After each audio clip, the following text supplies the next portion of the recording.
নির্বাচনী প্রচারণার শেষ দিনে ঢাকা ১৯ আসনে ধানের শীষের প্রার্থী ডাক্তার সালাউদ্দিন বাবুর পক্ষে আশুলিয়ায় যুবদলের ব্যাপক প্রচারণা।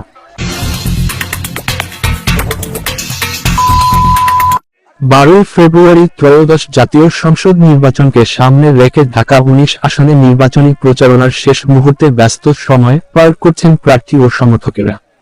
এই আসনে বিএনপি মনোনীত ধানের শীষ প্রতীকের প্রার্থী ডাক্তার দেওয়ান মোহাম্মদ সালাউদ্দিন বাবুর পক্ষে আশুলিয়ায় যুবদলের পক্ষ থেকে ব্যাপক প্রচারণা চালানো হয়েছে।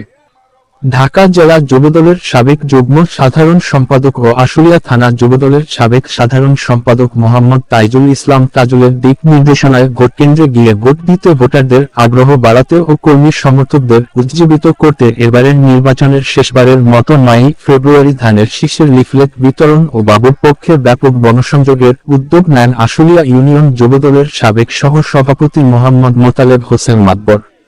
যুবদল নেতা তাইজুল ইসলাম সহ এই গণসংযোগ ও ধানের শীষের প্রচারণায় অংশগ্রহণ করেন কেন্দ্রীয় স্বেচ্ছাসেবক দলের সাবেক যুগ্ম সম্পাদক ও জাহাঙ্গীরনগর বিশ্ববিদ্যালয় ছাত্রদলের সাবেক সভাপতি ইলিম মোহাম্মদ নাজমুল হোসেন, ঢাকা জেলা যুবদলের সাবেক সহ সভাপতি ও আশুলিয়া থানা যুবদলের সাবেক সভাপতি রকিব দেওয়ান রকি, আশুলিয়া থানা যুবদলের সাবেক যুগ্ম সাধারণ সম্পাদক মোহাম্মদ মোশাররফ হোসেন, আশুলিয়া ইউনিয়ন স্বেচ্ছাসেবক দলের সভাপতি ইকবাল হোসেন, ৮ নং ওয়ার্ড বিএনপি সভাপতি জায়দুল মণ্ডল, ৯ নং ওয়ার্ড বিএনপি সভাপতি হাসান আলী মেম্বার ও সাধারণ সম্পাদক আব্দুল মান্নান, আশুলিয়া ইউনিয়ন যুবদলের সাবেক যুগ্ম সাধারণ সম্পাদক মিজানুর রহমান ও সামাদ মাতবর, যুবদল নেতা আমজাদ মণ্ডল, আশুলিয়া থানার ছাত্রদলের সাবেক যুগ্ম সাধারণ সম্পাদক শরীফ সরকার, ৯ নং ওয়ার্ড যুবদলের সাধারণ সম্পাদক শাহিনুর রহমান, আশুলিয়া ইউনিয়ন যুবদল নেতা শাহিনুর ইসলাম শাহিন, ৩ নং ওয়ার্ড যুবদলের সাধারণ সম্পাদক সোহেল রানা ও আশুলিয়া ইউনিয়ন ছাত্রদলের সাধারণ সম্পাদক শিহাব মাতবর।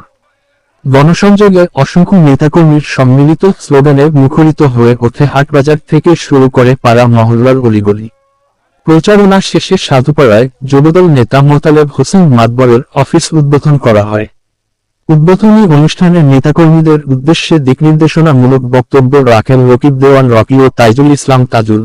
এ সময় সকলের কাছে দোয়া চেয়ে বক্তব্য রাখেন মোতালেব হোসেন মাতবর। পরে দেশ ও জাতির কল্যাণে বিশেষ মোনাজাত অনুষ্ঠিত হয়। কল্যাণের জন্য যারা চেষ্টা করতেছেন মাওলাই করিম তাদেরকে আপনি মঞ্জিলে মাকসাদে পৌঁছালেন। আমিন ইয়া রাব্বাল আলামিন বিরহমাতিকা ইয়া আরহামার রাহিমিন।